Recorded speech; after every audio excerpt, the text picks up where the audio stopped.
നിയമസഭാ തെരഞ്ഞെടുപ്പിൽ ക്രൈസ്തവ വോട്ടുകളൊപ്പം നിർത്താൻ ശ്രമങ്ങൾ ഊർജിതമാക്കി ബി.ജെ.പി. ക്രൈസ്തവ സഭാ നേതാക്കളുമായി ചർച്ചകൾക്കായി കേന്ദ്ര ന്യൂനപക്ഷ ക്ഷേമകാര്യമന്ത്രി കിരൺ റിജിജു കേരളത്തിലെത്തി. ഉച്ചയ്ക്ക് 2 മണിക്ക് സിറോ മലബാർ സഭ ആസ്ഥാനമായ കാക്കനാട് സെന്റ് തോമസ് മൗണ്ട് കിരൺ റിജിജു സന്ദർശിക്കും. ഡാനി പോൾ ചേരുന്ന വിശദാംശങ്ങളുമായി. ഡാനി, കൊച്ചിയിൽ പ്രത്യേകിച്ച് 2020 വരവ് അത് ബി.ജെ.പിക്ക് വലിയ ശക്തി ഉയർത്തി എന്നുള്ള റിപ്പോർട്ടുകൾ വരുന്നുണ്ട്. അതിനിടയിൽ തന്നെയാണ് കേന്ദ്രമന്ത്രി കിരൺ റിജിജുയുടെ വരവും. എന്താണ് ബി.ജെ.പിയുടെ ലക്ഷ്യങ്ങൾ?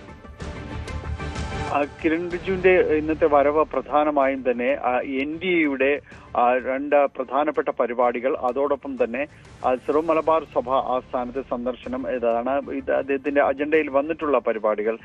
ഇതിൽ സിറോ മലബാർ സഭ ആസ്ഥാനത്ത് ഇന്ന് ഉച്ചയ്ക്ക് ശേഷം സന്ദർശനം നടത്തുകയും major arch bishop Raphael Thattil അദ്ദേഹം സന്ദർശിക്കുകയും ചെയ്യുമെന്നാണ് അറിയിച്ചിരിക്കുന്നത്.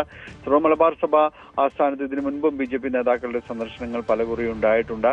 പ്രത്യേകിച്ച് ഇപ്പോഴത്തെ ഒരു സാഹചര്യം എന്ന് പറയുന്നത് തെരഞ്ഞെടുപ്പ് അടുത്തു വരുന്ന ഒരു സാഹചര്യത്തിൽ കൂടിയാണ് കൂടുതൽ ഒരു ഊഷ്മളമായ ബന്ധം നിലനിർത്തുക എന്നത് ഉദ്ദേശത്തോടുകൂടി ഈ ഒരു സന്ദർശനം ഉദ്ദേശിക്കുന്നത്. പ്രത്യേകിച്ച് BJP NDA മധ്യ കേരളത്തിൽ ശക്തിപ്പെടുത്തുക എന്നൊരു ലക്ഷ്യവുമായിട്ട് കഴിഞ്ഞ കുറെ നാളുകളായിട്ട് ക്രൈസ്തവ മേലധ്യക്ഷന്മാരുമായുള്ള കൂടിക്കാഴ്ചകൾ BJPയുടെ ഭാഗത്തു നിന്ന് നടക്കുന്നുണ്ട്.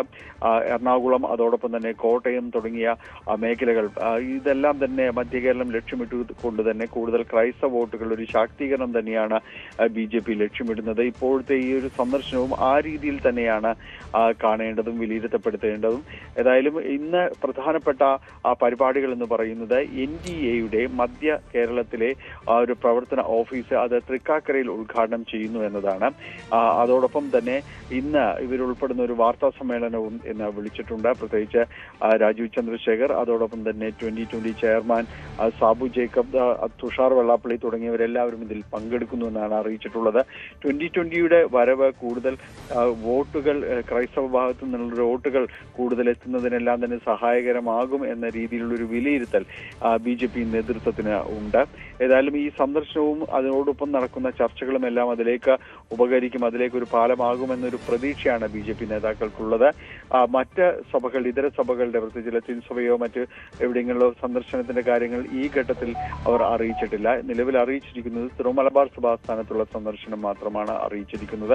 ഏതായാലും തെരഞ്ഞെടുപ്പ് അടുത്തു വരുന്ന സാഹചര്യത്തിൽ ന്യൂനപക്ഷം കൈകാര്യം ചെയ്യുന്ന മന്ത്രി തന്നെ നേരിട്ട് ഇവിടെ എത്തുന്നു, അത് മതമേലധ്യക്ഷന്മാരെ കാണുന്നു എന്നത് ഏറെ പ്രാധാന്യമുള്ളൊരു കാര്യം തന്നെയാണ്. തെരഞ്ഞെടുപ്പ് അടുത്തിരിക്കെ ഈ സന്ദർശനം വളരെ നിർണായകമാണ് എന്നതും കൂടി തന്നെയാണ് വിലയിരുത്തപ്പെടേണ്ടത്. ഡാനി പോളാണ് വിശദാംശങ്ങൾ നൽകിയത്. പ്രത്യേകിച്ച് 2020യുടെ വരവ് അത് മധ്യ കേരളത്തിൽ ഇന്ത്യക്ക് കൂടുതൽ ശക്തി നൽകാനുള്ള ഒരു സാഹചര്യം എന്നാണ് റിപ്പോർട്ടുകൾ സൂചിപ്പിക്കുന്നത്. അതിനിടയിൽ തന്നെയാണ് ഇപ്പോൾ സിറോ മലബാർ സഭ അധ്യക്ഷമായിട്ടുള്ള ചർച്ചയും കൂടി നടക്കുന്നത്. അപ്പോൾ ഉച്ചയ്ക്ക് 2 മണിക്കാണ് കാക്കനാട് സെന്റ് തോമസ് മൗണ്ടിൽ ചർച്ച നടക്കുന്നതിന് ശേഷം ഒരു വാർത്താ സമ്മേളനം ഉണ്ടാകും. അതിനകത്ത് രാജീവ് ചന്ദ്രശേഖർ ഉൾപ്പെടെയുള്ളവർ പങ്കെടുക്കുമെന്നതാണ് മനസ്സിലാക്കുന്നത്. ഡാനി പോളാണ് വിശദാംശങ്ങൾ നൽകിയത്. കൂടുതൽ വാർത്തകൾക്ക് News 18 Keralam YouTube channel subscribe ചെയ്യുക.